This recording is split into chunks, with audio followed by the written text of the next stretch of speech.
Part 1.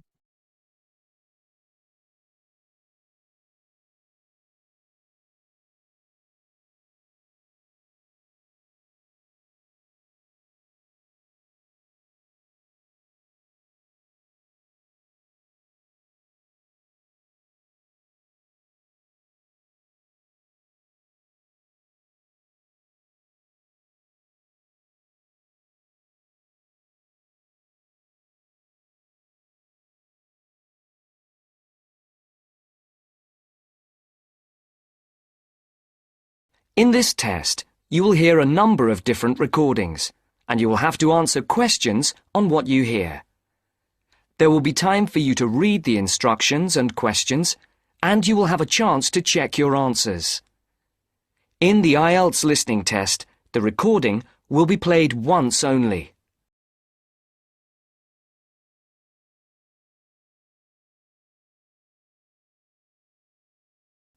In the exam, you will be advised to write all your answers in the listening question booklet. At the end of the test, you will have 10 minutes to transfer your answers to an answer sheet.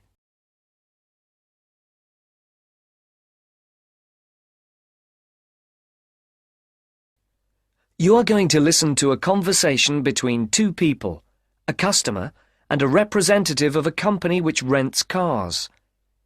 There are 3 alternative answers, A, B, and C, for each question. Decide which alternative is the most suitable answer and circle the appropriate letter. First, you have some time to look at questions 1 to 6.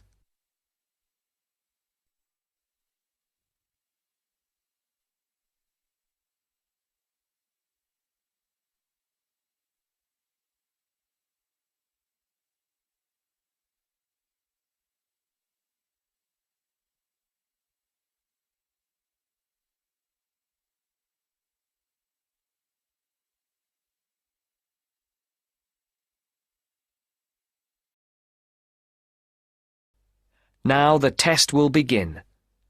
Remember, you will hear the recording only once, so answer the questions as you listen. Now listen to the first part of the conversation and answer questions 1 to 6. Thank you for calling Carline. So that we can best help you, can you please press the star button on your phone now? Thank you. Now choose one of the following 4 options by pressing the buttons on your telephone. Press 1 if you would like to make a car reservation. Press 2 if you would like to talk to someone about a car reservation. Press 3 if you would... Please hold while we put you through to one of our assistants.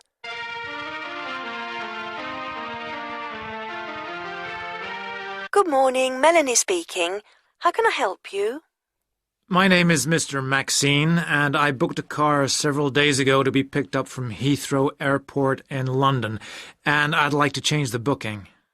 I see. Have you got a reference? Yes, I have it here somewhere on a piece of paper. Here it is. It's A for Alpha, C for Charlie, F for Foxtrot, Y for... Yeah. Yes. The number 15, 15, A for Alpha, and G for Go. Let's see. Can I just check that? ACFY15AG. Yes. Mr. John Maxine. Yes, that's it. Okay, so how can I help you? I booked a car for 3 days from this Friday at 6 p.m. to Monday at 6 p.m. Yes, a manual. I'd like to change it for a larger car and an automatic rather than a manual. And I'd also like to book it for 5 rather than 3 days. Okay, let's have a look. We have an estate which is automatic. Yes, that would be perfect. There is a difference in price, though. For the extra 2 days? Yes, but also for the size of the car. The estate is £15 more expensive per day than the saloon car you have already booked. Okay, and how much extra is it altogether then? That makes it an extra £165. It seems rather expensive. The last time I hired one, it wasn't so much. When was that? Several weeks ago. I see. Before the speakers continue their conversation, look at questions 7 to 10.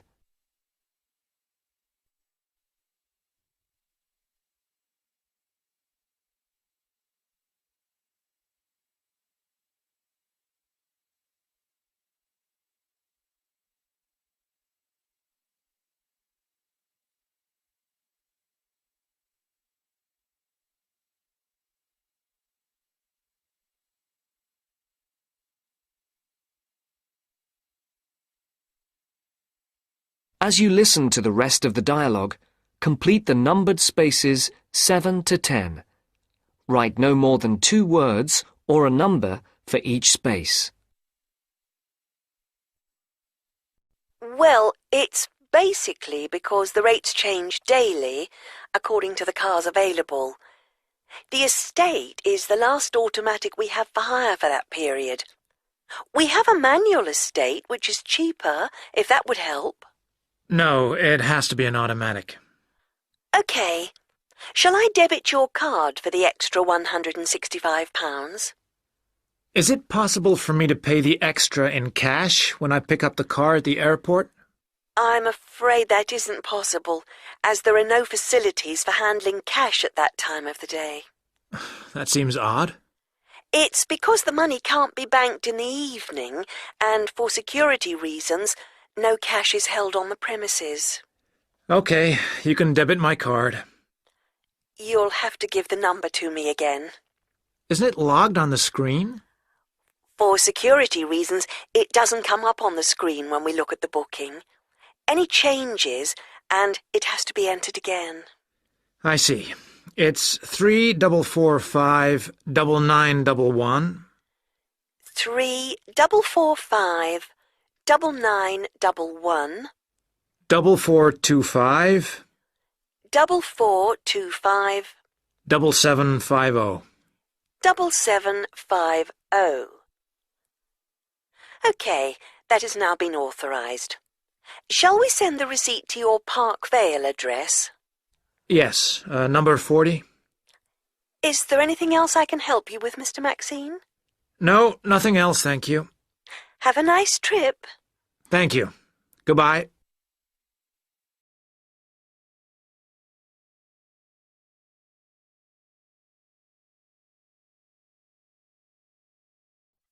That is the end of part 1.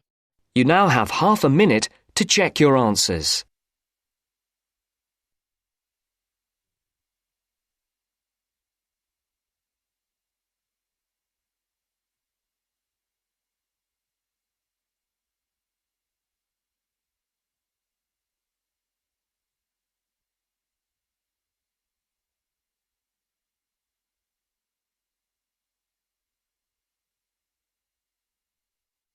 Now turns to part 2. Part 2.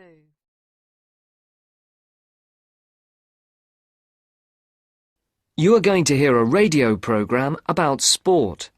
First, look at questions 11 to 14.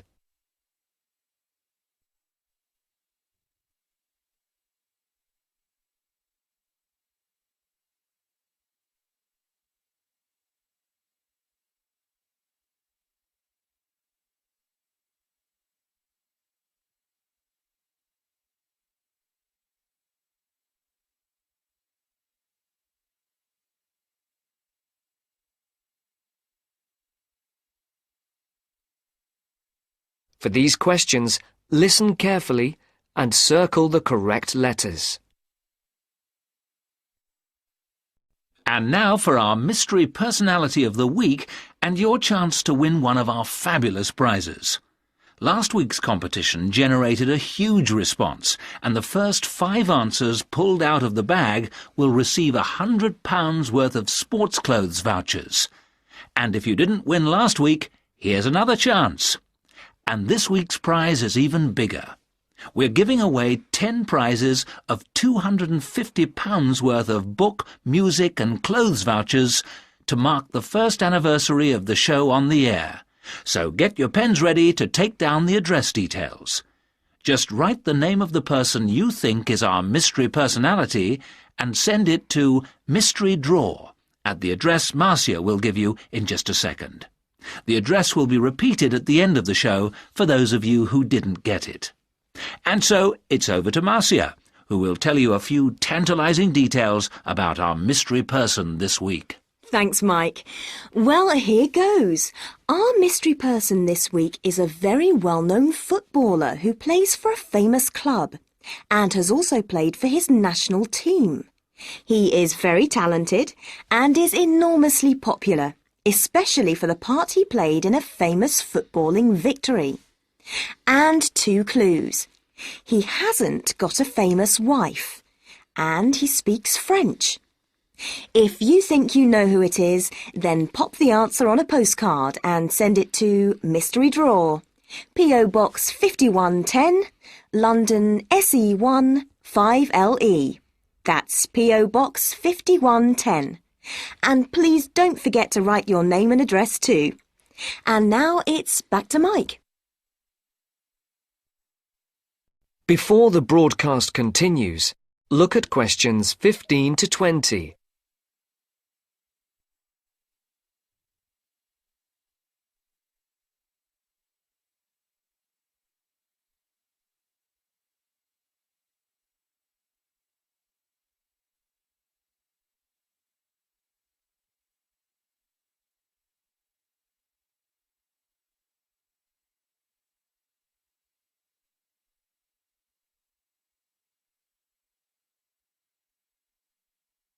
As you listen to the second part of the sports programme, answer questions 15 to 20. For questions 15 to 19, write no more than 2 words or a number for each answer. For question 20, circle the correct letter. Thank you, Marcia. Get those postcards in and make this a bumper anniversary draw. Now, if you remember, last week on the show, we talked to the organiser of a new group set up to help young people up to the age of 20 to get involved in activities like horse riding, tennis, scuba diving, cycling, or any form of sport which involves some kind of expense. John Tebbit, the organiser, rang us to say that the response to his appeal on the show was staggering. A large number of people, both young and old, have offered their services free as volunteers. The whole thing has been overwhelming. John said that they had also had numerous offers of help throughout the country to use facilities free of charge. As if that was not enough, they've received many donations, including several rather large gifts of more than £5,000. On behalf of John Tebbit, and also of those who will benefit from the generous gifts to the Trust, I would like to say thank you. This week, we're going to talk to a very unusual athlete indeed. Patrick, who is 20 years of age, has been wheelchair-bound for the past 5 years after a motorcycle accident left him paralysed from the waist down. This has not stopped this young man from getting out and about. He's an inspiration to all of us. Patrick has excelled in archery, beating the best in the field, so much so that he has won sponsorship from leading sports manufacturers, which has now enabled him to devote more time to perfecting his skills. So I would like to introduce you to Patrick, who is going to tell us what this sponsorship means to him.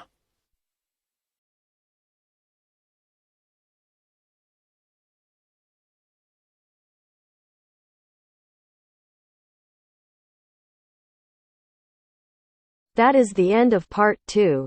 You now have half a minute to check your answers.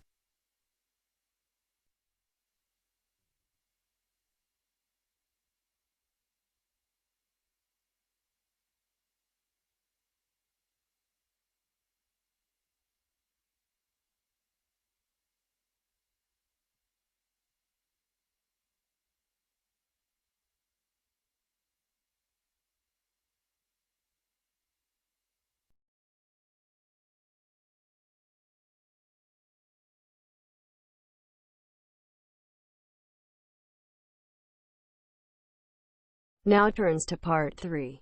Part 3.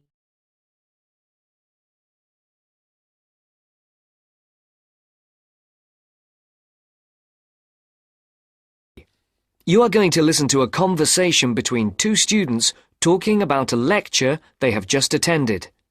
First, look at questions 21 to 24.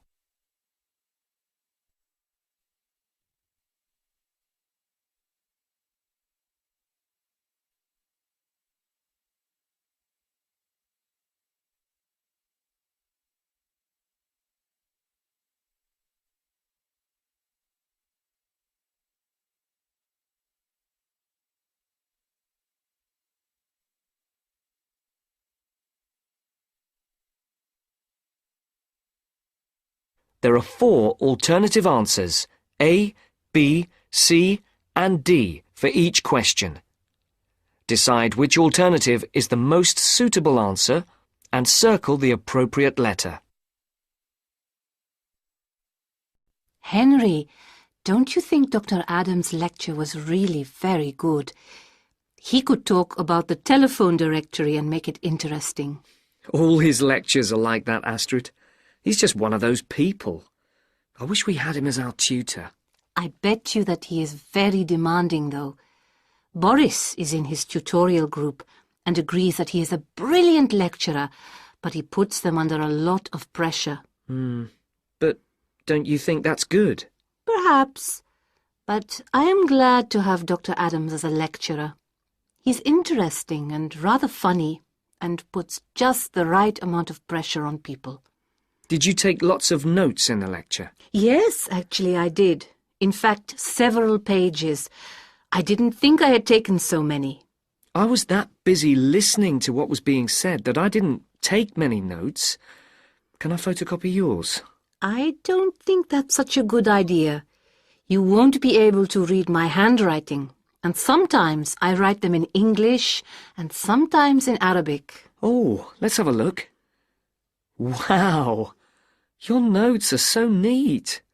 There's not much Arabic. There is on this page. Oh, yes, there is. Dr. Adams would be pleased to see this, especially given what he was talking about. Don't you keep careful notes? Sometimes. It depends on the lecture. I don't think I'll forget Adams's lecture today, but some of the detail will fade.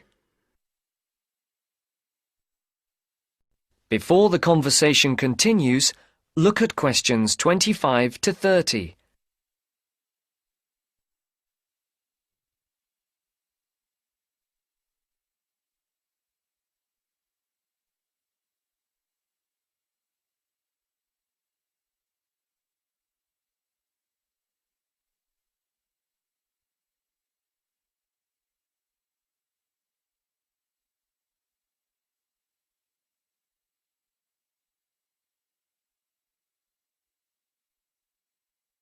As you listen to the next part of the conversation, write no more than 4 words for questions 25 to 27, and for questions 28 to 30, write no more than 2 words for each answer.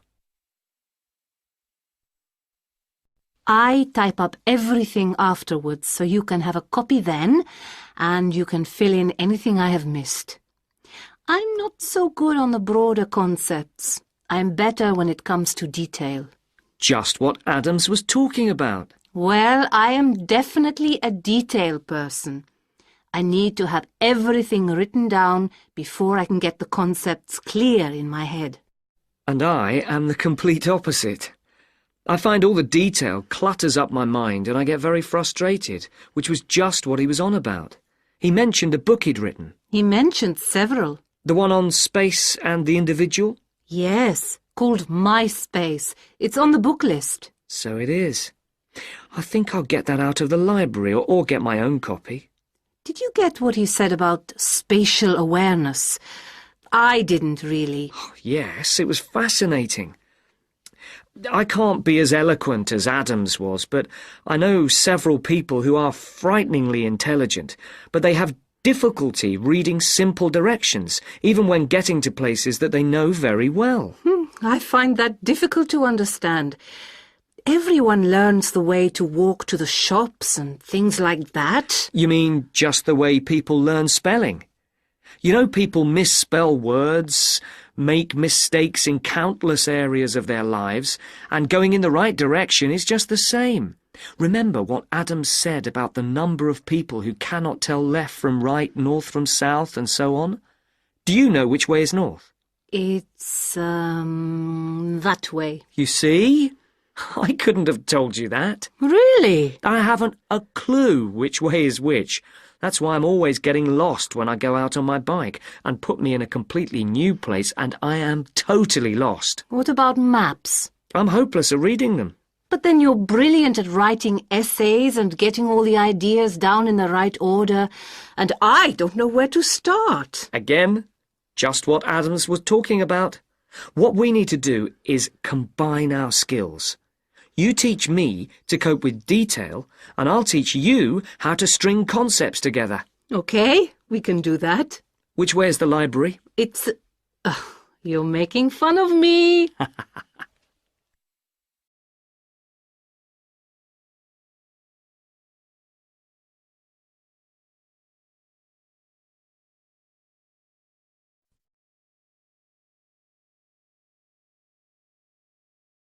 That is the end of part 3. You now have half a minute to check your answers.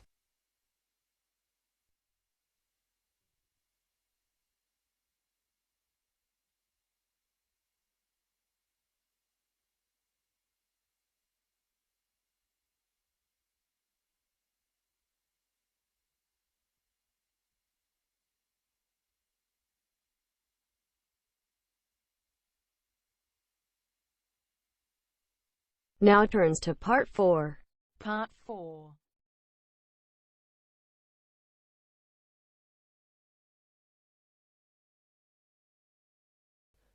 You are going to hear a lecture on fishing.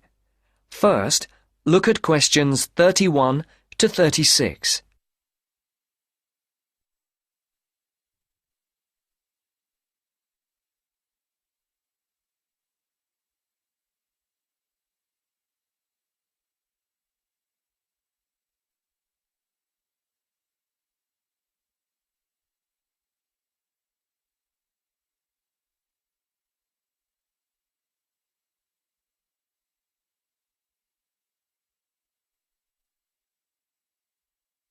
As you can see, there are 4 alternative answers, A, B, C, and D, for each question. Decide which alternative is the most suitable answer and circle the correct letter.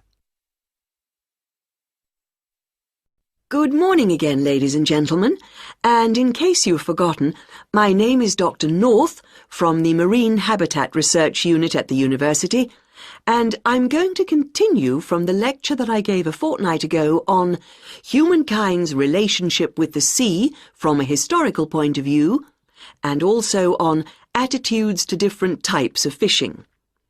In today's talk, I would like to focus on the current problems in the fishing industry in Europe, and in particular, the present scarcity of marine fish.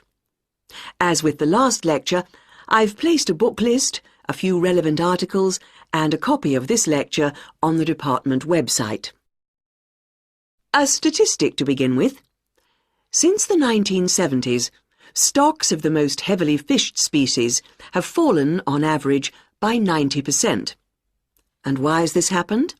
Well, there's a chain of events which begins with the demographic changes that have taken place in the world over the last century. During this time, the world population has grown at a phenomenal rate, with efficient and heavy fishing, which is technology-driven, meeting the increasing demands for food. As a consequence, many fishing stocks in the European waters, from the Atlantic to the North Sea and the Mediterranean, are now on the verge of collapse. But the problem is not restricted to European waters. It's a situation that's all too clear all around the world. Fish stocks in the Pacific Ocean, for example, are now on the verge of collapse due to a combination of overfishing and natural changes in ocean ecology. And there's another reason behind the increased demand for fish, and that is the changes in the eating patterns of different countries. Certain countries have a long tradition of fishing, for example, the southern European countries, but eating patterns have changed in countries like the United Kingdom, where fish was once considered as food for the poor rather than the rich. People have been turning to fish as a cheap and healthy alternative to meat, driving up demand and depleting stocks. Food scares like BSE and foot and mouth disease have also driven people away from eating meat, which again is invariably replaced by fish. Before the speaker continues, look at questions 37 to 40.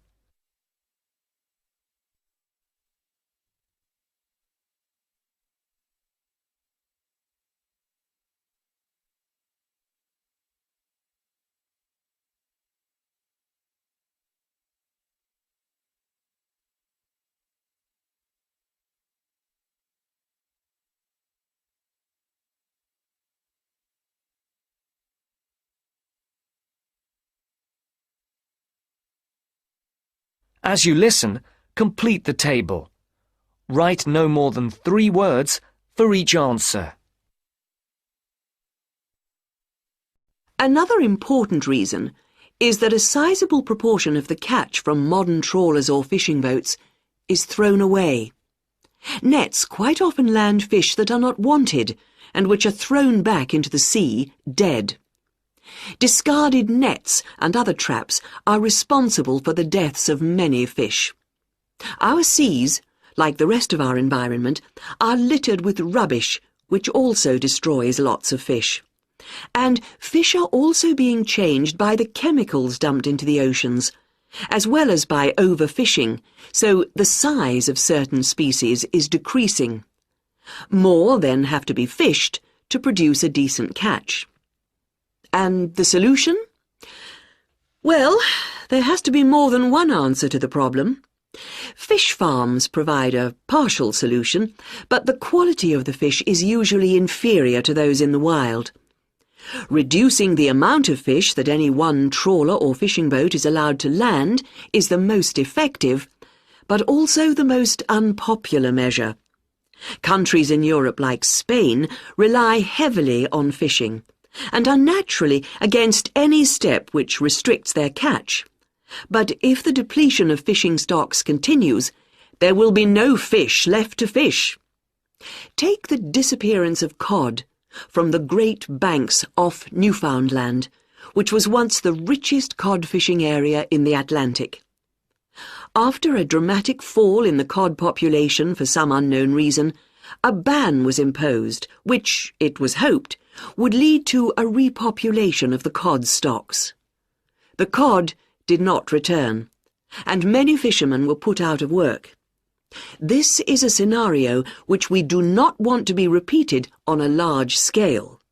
Now, if you look at this table on the screen, you can see where